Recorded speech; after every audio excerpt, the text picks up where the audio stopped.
اگر بات محبت کی جائے تو ہم میں سے کوئی ایسا نہیں ہوگا جو یہ بات کہے کہ مجھے اپنے خاندان سے یا مجھے اپنے والدین سے یا مجھے اپنے بہن بھائیوں سے محبت نہیں ہے۔ ہم سب اس بات کا دعویٰ کرتے ہیں کہ ہمیں ایک دوسرے سے محبت ہے، لیکن بائبل مقدس خدا کا کلام یہ کہتا ہے، جب کرنتھس کی کلیسیا کے نام مقدس پولس رسول کے پہلے خط کے 13ویں باب کی 7ویں آیت مقدسہ کو پڑھتے ہیں تو وہاں پر لکھا کہ محبت سب کچھ سہ لیتی ہے اور سب باتوں کی برداشت کرتی ہے۔ ہم سب محبت رکھنے کا تو دعویٰ کرتے ہیں، لیکن ہم ایک دوسرے کی برداشت کرنا پسند نہیں کرتے۔ بہن بھائی آپس میں ایک دوسرے کی بات برداشت نہیں کرتے، یہاں تک کہ آج بچے اپنے والدین کی باتوں کو برداشت نہیں کرتے۔ ان کا جھڑکنا یا ان کا نصیحت کرنا انہیں پسند نہیں آتا، وہ برداشت نہیں کرتے، کیونکہ آج لوگ محبت سے خالی ہوتے چلے جا رہے ہیں۔ اور یہ کس سبب سے ہے؟ خدا کا کلام یہ کہتا ہے کہ بے دینی کے بڑھ جانے سے محبتیں ٹھنڈی پڑ جائیں گی۔ آج بہت سارے لوگ محبت کا دعویٰ تو کرتے ہیں، لیکن اس محبت کے اندر ہمیں وہ خوبی نظر نہیں آتی جو خدا کے کلام میں مرقوم ہے کہ محبت سب کچھ سہ لیتی ہے اور سب باتوں کی برداشت کرتی ہے۔ جب بات برداشت کی جائے تو اکثر لوگ یہ بات کہتے ہیں کہ مجھے غلط بات برداشت نہیں ہوتی۔ میرے عزیزو، اگر غلط بات برداشت نہیں ہوتی تو ہم پھر برداشت کن باتوں کو کر رہے ہیں؟ اچھی باتوں کو، اخلاقی باتوں کو؟ کیا ہم ان باتوں کو جو ہماری سوچ ہماری فطرت کے مطابق ہے، ہم ان باتوں کو برداشت کر رہے ہیں؟ یہ برداشت ہرگز نہیں ہے۔ برداشت یہ ہے ان باتوں کو جو ہماری سوچ، ہماری نیت، ہمارے کاموں کے خلاف ہو، جو باتیں ہمیں پسند نہ ہوں، جو باتیں ہمیں اذیت پہنچانے والی ہوں، ان باتوں کو جب ہم سہ لیتے ہیں، برداشت کرتے ہیں، یہی حقیقی برداشت ہے۔ اور ہمیشہ برداشت وہی شخص کرے گا جس کے اندر خدا کی محبت بسی ہوئی ہے، کیونکہ کلام خدا میں لکھا ہے کہ خدا محبت ہے۔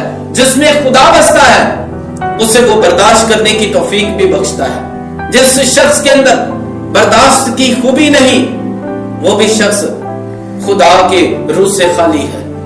اس لیے لازم بات یہ ہے کہ اگر ہم اس بات کا دعویٰ کرتے ہیں کہ خدا ہمیں بستا ہے، ہم خدا کے لوگ ہیں، ہم ایک دوسرے سے محبت کرتے ہیں، تو پھر ہم ایک دوسرے کی برداشت بھی کریں، کیونکہ خداوند یسوع مسیح نے ہمارے تمام ان گناہوں کو، اس نے تمام ہماری بے وفائیوں کو، اس نے تمام ہمارے برے رویوں کو برداشت کیا۔ بائبل مقدس میں لکھا وہ مارا، کوٹا اور ستایا ہوا سمجھا گیا۔ اس نے سب باتوں کی برداشت کی کیونکہ وہ محبت کا خداوند تھا۔ اسی طریقے سے مقدس پولس رسول کلیسیا کو کہتے ہیں کہ تم ایک دوسرے کی برداشت کیا کرو۔ ہمیں کیوں ایک دوسرے کی برداشت کرنی ہے؟ کیونکہ ہم خداوند کے ہیں، ہم خدا کے فرزند ہیں، اور اس بات کا ثبوت کہ خداوند ہم میں بستا ہے، اس کا روح القدس ہم میں بستا ہے، اس بات کا ثبوت ہم نے محض کہنے سے نہیں دینا، بلکہ ایک دوسرے کی باتوں کو برداشت کر کے بھی دینا ہے، تاکہ خداوند کا جلال ہماری زندگی میں ظاہر ہو۔ اور مقدس یوحنا اپنے خط میں بیان کرتے ہیں، کہتا کہ اے بھائیو، ہم صرف زبان اور کلام ہی سے نہیں بلکہ اپنے کاموں سے بھی اس بات کو ظاہر کریں کہ ہم میں خدا کی محبت بستی ہے، ہمیں خدا بستا ہے۔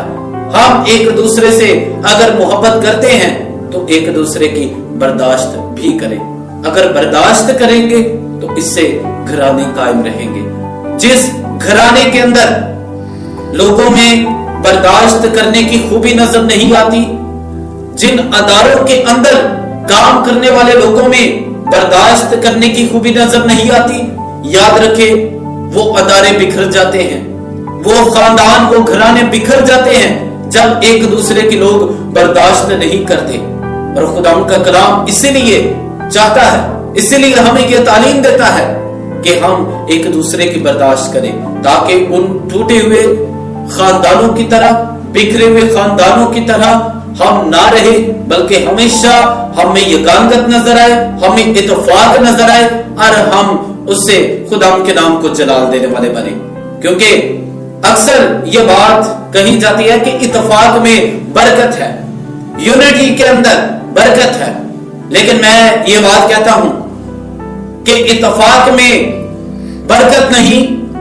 اگر اتفاق مسیحیوں کا ہے، اگر اتفاق ایمانداروں کا ہے، اگر اتفاق مقدسین کا ہے، تو اس اتفاق کے اندر محض برکت نہیں، بلکہ برکت کا منبع خداوند یسوع مسیح خود موجود ہوتا ہے، کیونکہ اس نے وعدہ کیا ہے جہاں 2 یا 3 میرے نام پر جمع ہوں گے میں ان کے بیچ میں موجود ہوں۔ خداوند اس کلام کے وسیلے ہم سبھی کو جو سنا ہے کثرت کی برکت عطا فرمائے، آمین۔